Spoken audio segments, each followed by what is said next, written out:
Hello and welcome. This is the last chapter of your first book, Globalization, and it's a very small chapter, not very big.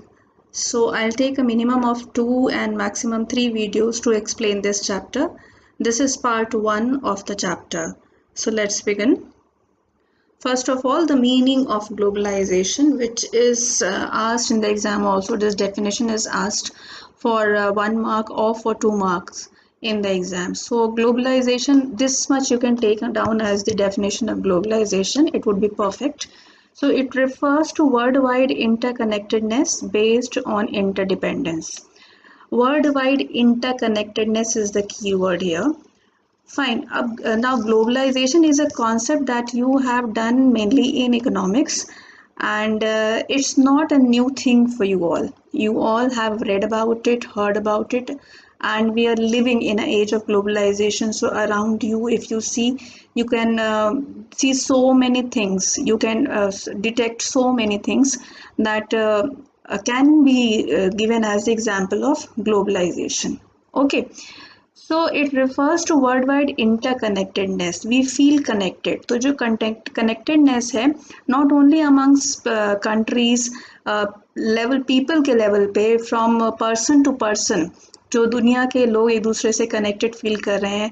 एक बहुत ही contemporary example है, जैसे कि इस समय आप लोगों ने सुना होगा कि अमेरिका में मूवमेंट्स हो रहे हैं for the rights of the blacks, Floyd की डेथ के बाद. ठीक है. तो अब वो जो मूवमेंट अमेरिका में हो रहा है वो धीरे धीरे दूसरे कंट्रीज में भी स्प्रेड हो रहे हैं, और वो भी यूरोप के बहुत से लोग हैं जो उसके सपोर्ट में मूवमेंट कर रहे हैं, और बहुत से लोग इंडिया में भी जब आप उस तरह की पोस्ट देखते हैं तो उस पर आप अपना सपोर्ट का वो लगा देते हैं कि we support this movement.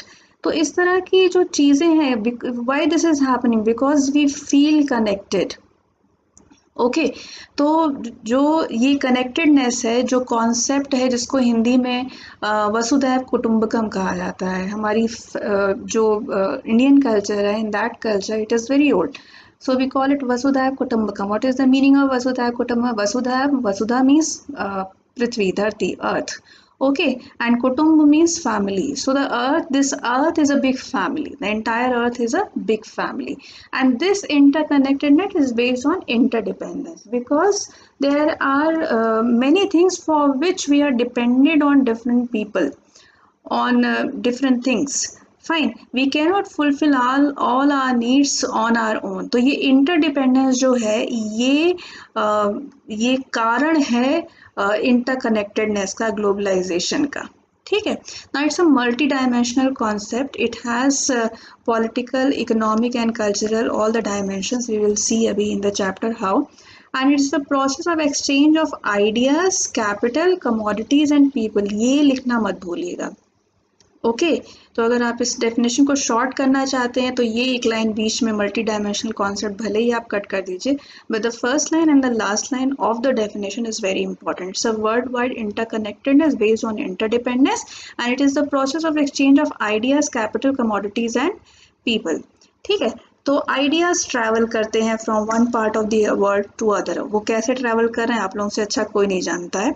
Capital travel हो रहा है, ऑनलाइन ट्रांसफर्स, पैसे का एक क्लिक पे हो जा रहा है. ठीक है. कमोडिटीज ट्रांसफर हो रही हैं, जो ट्रेड है between the Nations has increased a lot. Okay. और पीपल यहाँ पे सर्विसेज के थ्रू ट्रांसफ़र होते हैं, जैसे कि आप जैसे बहुत से लोग हैं जो कॉल सेंटर्स में काम कर रहे हैं, तो वो क्या है, वो अपनी सर्विसेज दे रहे हैं. Fine.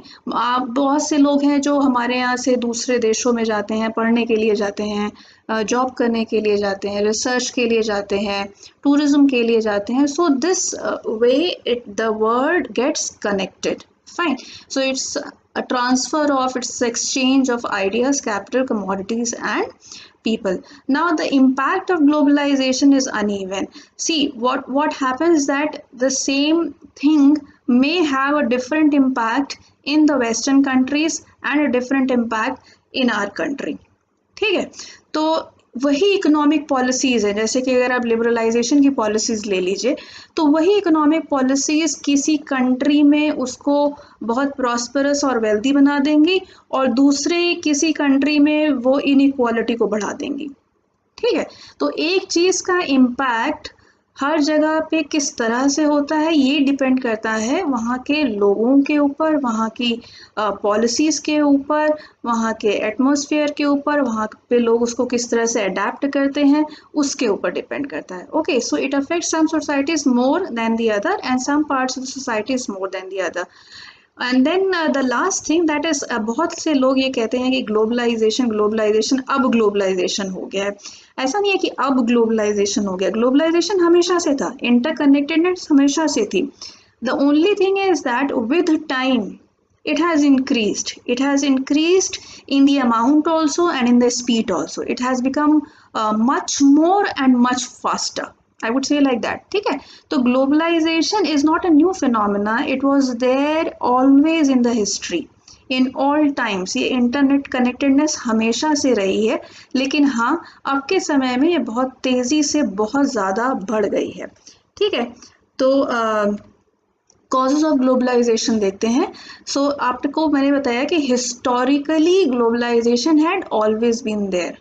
Okay, the only thing that makes the globalisation of present unique, इस समय का ग्लोबलाइजेशन यूनिक इसलिए हो जाता है because it is faster. Okay, तो यहाँ पे क्या मैटर करती है? Speed. The speed of globalization has increased and the intensity also। intensity मतलब कि उसका कितना ग्लोबलाइजेशन हो रहा है, बहुत हर तरह से हो रहा है। फाइन, तो ये और ये दोनों बढ़ी क्यों है? This has increase because of technology and because of communication. So technology better हो गई है। ठीक है, अब आप एक क्लिक पे सब कुछ देख सकते हैं, दुनिया में क्या हो रहा है क्या नहीं हो रहा है। एक क्लिक पे आप अपने मैसेजेस भेज सकते हैं जो कि पूरी दुनिया पढ़ रही है। आप जरा सा ट्वीट करिए, देखिए सबका रिएक्शन आता है। उसके बाद जो ट्रांसपोर्टेशन है वो बहुत फास्ट हो गया है। फाइन, पहले एयर ट्रैवल जो था वो बहुत महंगा था, अब एयर ट्रैवल बहुत सस्ता होता जा रहा है। तो उसकी वजह से जो लोगों का मूवमेंट है वो फास्टर भी हो गया है और ज़्यादा भी हो गया है। And why all this is happening? This is happening, इसके रूट में कॉज क्या है? This is happening because of interdependence. We are becoming more and more interdependent. Okay, तो हम इतने ज़्यादा डिपेंडेंट हैं। इसका एक बहुत अच्छा एग्जांपल है अभी के टाइम का कि अगर आप अपने अराउंड देखिए तो देयर वाज लाइक जब से चाइना के साथ हमारा टेंशन फिर से शुरू हुआ है बॉर्डर पे, बहुत सारी पोस्ट आ रही हैं कि चाइनीज़ जो कमोडिटीज़ हैं उनको आप बायकॉट करिए, चाइनीज़ गुड्स को, so that it creates pressure on the Chinese government and then they come on to the negotiation table। Okay, well and good, very good, but then if you go on and see that what all Chinese products we are using, then there is a multitude of, इतने सारे हम लोग apps use कर रहे हैं, phones use कर रहे हैं। तो कभी कभी जब आप ये देखना शुरू करें तो लगता है कि इज़ इट पॉसिबल, क्या ऐसा पॉसिबल है कि हम हर चीज़ जो चाइना मेड है उसको बॉयकॉट कर सकें? ये दिखाता है इंटरडिपेंडेंटनेस, कि कितना डिपेंडेंट हो गए हैं हम लोग एक कंट्री के ऊपर कि हम चाह के भी उसको बॉयकॉट तुरंत नहीं कर सकते, उसमें बहुत टाइम लग जाएगा, उसमें हमें सेल्फ रिलायंट बनने में बहुत टाइम लग जाएगा। ठीक है, उसके बाद फिर जैसे कि आप कोविड के टाइम में आप देख रहे हैं, तो ये जो कोविड के टाइम तो मैं कहूँगी कि एंटी ग्लोबलाइजेशन शुरू हो गया है कि all the nations are now trying to becoming more and more self dependent. जैसा कि prime minister also gave the call कि आप आत्मनिर्भर बनिए। ठीक है, तो आत्मनिर्भर का क्या, आप अपनी इंडस्ट्रीज को बूस्ट करिए, अपनी चीज़ें जो मेड इन इंडिया है, मेक इन इंडिया है, उसको बूस्ट करिए। तो ये सब क्या है, ये एक लेवल पे आने के बाद एक पीछे जाने वाली बात है, लेकिन उसमें भी जो मुश्किल है वो क्या है? मुश्किल इसीलिए है कि you can not fulfil all your needs by yourself, you are in some way interdependent. तो ये इंटरडिपेंडेंस को आप एकदम से ख़त्म नहीं कर सकते हैं, हो ही नहीं सकता है। तो इसके लिए जो ग्लोबलाइजेशन है, क्योंकि इंटरडिपेंडेंटनेस बढ़ी इसलिए ग्लोबलाइजेशन भी बढ़ी। Now, these are the three major factors, the causes of globalization. Now, if you see these causes somewhere where it is manifested, the speed of these flows has increased. कौन से flows? Ideas, capital, commodity, and people. Don't forget these four flows: ideas, capital, commodity, and people. Okay, then technology. Technology has become faster, better. Invention of so many things like telegraph, telephone, microchip, then internet, worldwide net. It has led to an information revolution in the world. ठीक है, आप लोग जो चीज़ें एक click पे देख लेते हैं, we in our times use to spend hours in the library to search about all those things. Okay, then high speed transporting system that I told you right now. Print technology through which the ideas get spread. Mass media है, जो electronic media है, stock market exchanges capital transfer के लिए, money market, modern education, professional degrees such as MBA, BA, BTech, MCA, medical degrees. So all these things had led, these are the causes of globalization. आप एक जगह से दूसरी जगह जाते क्यों हैं? आप क्यों वो? Because this is your basic needs, and these things they facilitate your basic needs. They facilitate globalization. Because of this, globalization has been possible. So these are the causes. अब चैप्टर में जो बचता है वो है consequences, and consequences become the major question of this chapter. तो अगर मैं आपसे कहूँ कि आपको इस चैप्टर में सबसे पहले क्या प्रिपेयर करना चाहिए, तो आप तीन consequences हैं, पॉलिटिकल, कल्चरल एंड इकोनॉमिक. ये तीन consequences प्रिपेयर करिए, और उसका दोनों form, positive as well as negative. Okay, so I will be doing in this video political consequence. Political consequence मतलब कि how globalization has affected politics. Okay, so first we see the negative consequence. So negative political consequence of globalization has that it has resulted in the erosion of states' capacity. Now I underline this because sometimes you get question with this sentence only. The globalization results in erosion of states' capacity. Do you agree, or what do you mean by this? Okay, so erosion of states' capacity का मतलब ये हुआ कि state की जो capacity है वो globalisation की वजह से कम हो रही है. ठीक है, अब यहाँ किस कैपेसिटी की बात हो रही है? Governing capacity. तो स्टेट की जो गवर्निंग कैपेसिटी है ग्लोबलाइजेशन की वजह से वो कम हो रही है. कैसे हो रही है? अब ग्लोबलाइजेशन की वजह से जो मल्टीनेशनल कंपनीज हैं और जो इंटरनेशनल इकोनॉमिक इंस्टीट्यूशंस हैं जैसे कि IMF और वर्ल्ड बैंक, इनका इंटरफेरेंस स्टेट गवर्नमेंट्स में काफ़ी बढ़ गया है. ओके, तो जो गवर्नमेंट्स होती हैं वो इन इकोनॉमिक इंस्टीट्यूशंस की और इन मल्टीनेशनल कॉरपोरेशंस की बात सुनती हैं. तो the governments are taking decisions under the influence of these international economic institutions and multinational corporations. That's why it is said that from most of the things, और ये institutions और MNCs कहते क्या है? ये कहते हैं कि आप इकोनॉमिक फील्ड से हट जाइए, आप वहाँ से अपना कंट्रोल हटाइए. ओके, आप अपनी पॉलिसीज को लिबरलाइज करिए. ठीक है, जिससे कि हमारा बिजनेस आपकी कंट्री में बढ़े. ठीक है, so now the area of work that the governments were doing is shrinking. तो पहले जो गवर्नमेंट्स थी वो वेलफेयर स्टेट का फंक्शन बहुत करती थी. अब वेलफेयर स्टेट क्या होता है? वेलफेयर स्टेट वो होता है जो कि सबके वेलफेयर का ध्यान रखता है. तो खाली रिच के लिए नहीं, स्पेशली जो पुअर और most deprived section of society है, the welfare state works for them. Okay, so the welfare state will give them some rations on subsidized rates, will give them free housing facility, will take care of the elderly people, will take care of the health of the people. उसके लिए जो करना है उनको मुफ्त में hospital की facility, ये सारी चीज़ें, ये होता है वेलफेयर स्टेट का फंक्शन. ठीक है, तो अब जो गवर्नमेंट्स हैं that are now taking away those, withdrawing themselves from the functions of the welfare state. अब वो governments धीरे धीरे इन welfare states के function को छोड़ती जा रही हैं, and they are now concentrating only on the core functions of maintaining law and order and security of the nation.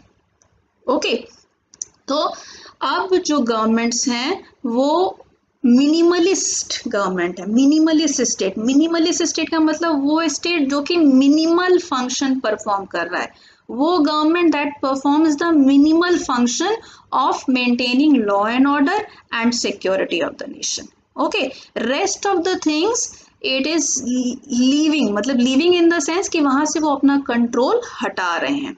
Okay, ये ऐसा इसलिए हो रहा है because the market has become the prime determinant.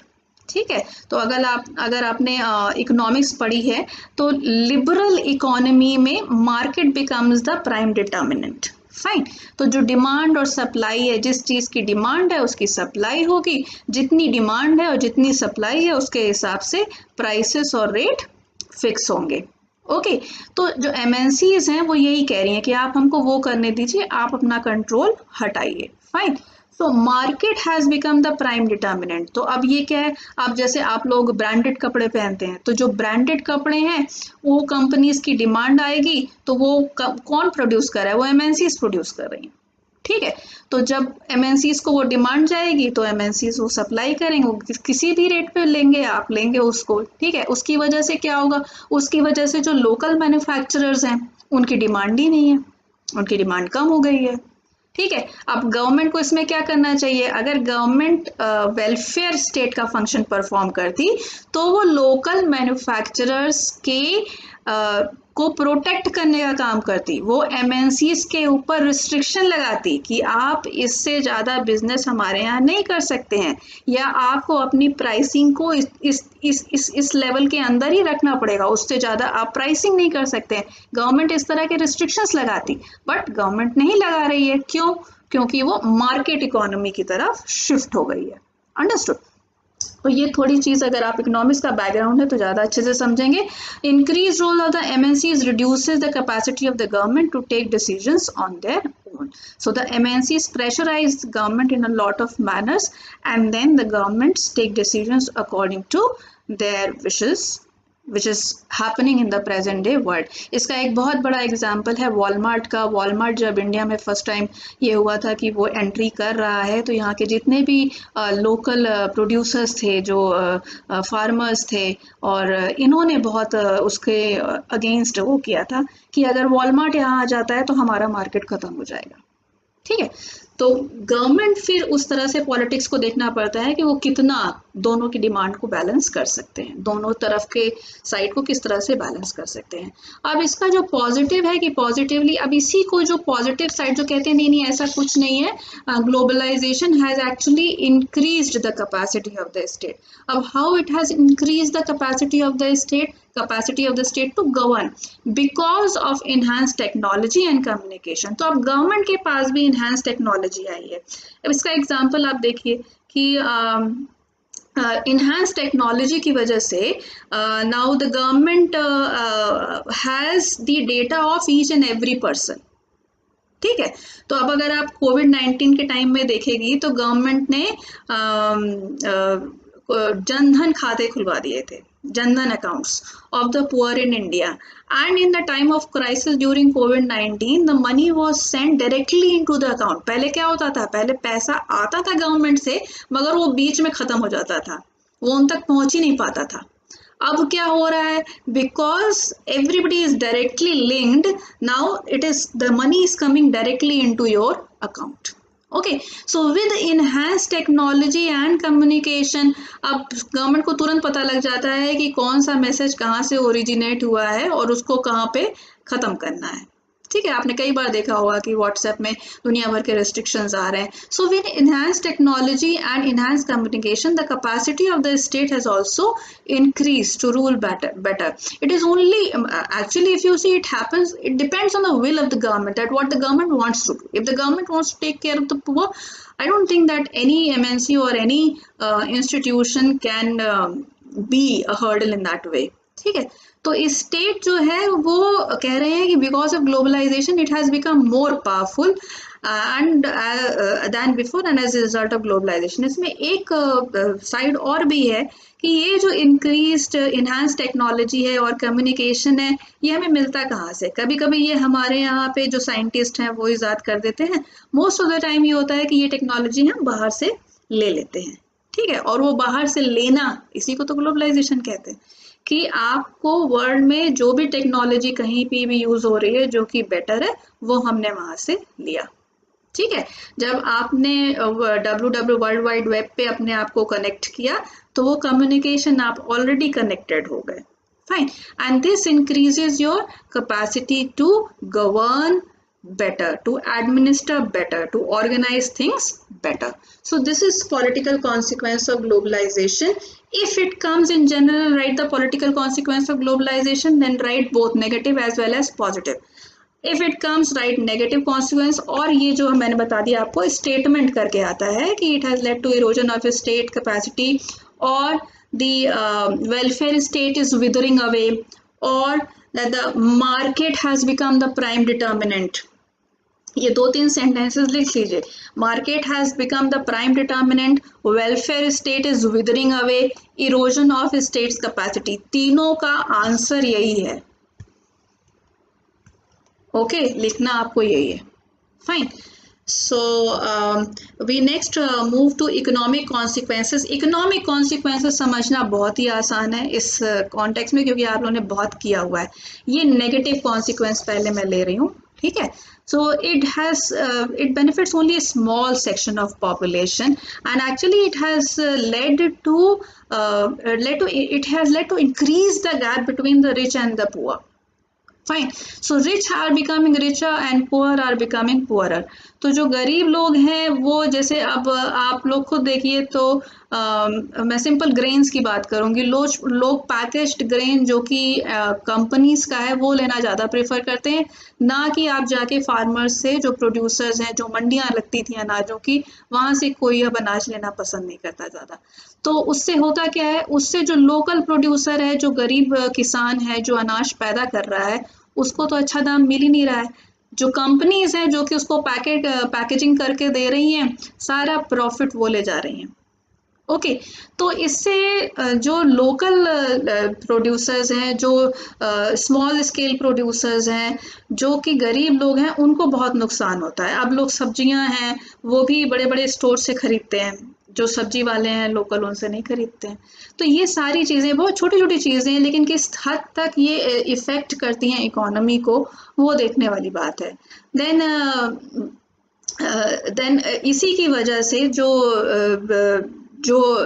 deprived section है, they have asked the governments to create institutional safeguards which are called the social safety nets. Social safety nets एक बार 1 mark के लिए पूछा जा चुका है। What do you mean by social safety net? देखिए, social safety net का मतलब ये हुआ कि जो नीचे का तबका है, जो कि डिप्राइव्ड, जो poor section of the population है, उसको गवर्नमेंट कुछ सेफ्टी प्रोवाइड करे, सोशल सेफ्टी प्रोवाइड करे। इसका मतलब ये हुआ कि जैसे आप लोगों ने सुना होगा कि एमएसपी का कॉन्सेप्ट है, मिनिमम सपोर्ट प्राइस का कॉन्सेप्ट है, कि अगर आपका अनाज मंडी में नहीं बिकता है तो गवर्नमेंट उसको मिनिमम सपोर्ट प्राइस पे खरीद लेती है, ठीक है। फिर आपने सुना है पीडीएस का सिस्टम है, पब्लिक डिस्ट्रीब्यूशन सिस्टम है, तो जो उसके थ्रू सब्सिडाइज रेट पे जो राशन है वो पुअर सेक्शन को जाएगा, फाइन। उसके बाद आप लोगों ने अभी सुना होगा जो इकोनॉमिक पैकेज गवर्नमेंट अनाउंस कर रही थी, उसमें जितना भी स्मॉल स्केल सेक्टर था, ठीक है, जो मीडियम और स्मॉल स्केल प्रोड्यूसर एंटरप्राइजेस एमएससीज जो होते हैं, उनके लिए गवर्नमेंट ने बहुत सारी स्कीम्स निकाली, फाइन। तो ये सारे ही होते हैं सोशल सेफ्टी नेट्स। और क्या है सोशल सेफ्टी नेट्स? यही है कि ये जो मेजर्स होते हैं, इससे जो डिप्राइव्ड सेक्शन है, जो कि पुअर सेक्शन है, जो कि नीचे का तबका है, वो उनको प्रोटेक्शन सपोर्ट मिलता रहता है, और वो जो इस इकोनॉमिक इम्पैक्ट को झेलने के लायक बन जाते हैं, ठीक है।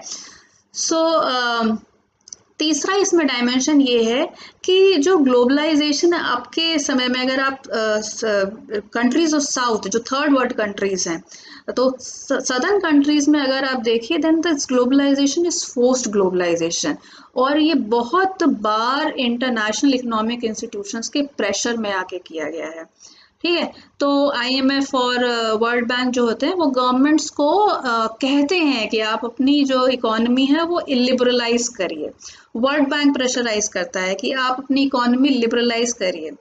ठीक है, और क्यों ये ऐसा होता है ये आप लोग सब जान चुके हैं, because the countries will not have a big say in these economic institutions, and with because of globalization is who is getting benefited more, the countries of north.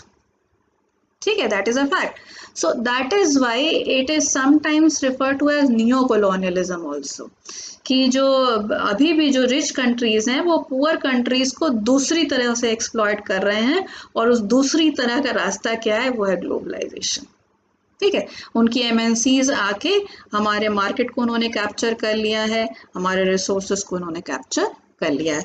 अब पॉजिटिव इम्पैक्ट देखिए, economic positive impact of globalisation, तो ये it has result in greater economic growth, you all know that. ठीक है, well-being of a larger section of population. If I compare before 1991 era in India itself, कि 1991 में India liberalise किया, Indian economy को liberalise किया गया था. तो अगर आप प्री 1991 और पोस्ट 1991 पीरियड को कंपेयर कर लीजिए तो आपको ये फर्क समझ जाएगा. आपके पेरेंट्स होंगे, आप उनसे पूछिए कि इतनी लिमिटेड जॉब्स थी, अनएम्प्लॉयमेंट थी, जो स्टैंडर्ड ऑफ लिविंग था वो बहुत नीचे था. अब जो स्टैंडर्ड ऑफ लिविंग है इन जनरल वो बढ़ गया है. Trade among the countries have increase, और ट्रेड ही नहीं, अब आप प्राइस कॉम्पिटिटिवनेस भी हो गई है. आप क्यों चाइनीज गुड्स इतने ज़्यादा पॉपुलर हो गए हैं? Because they are cheaper.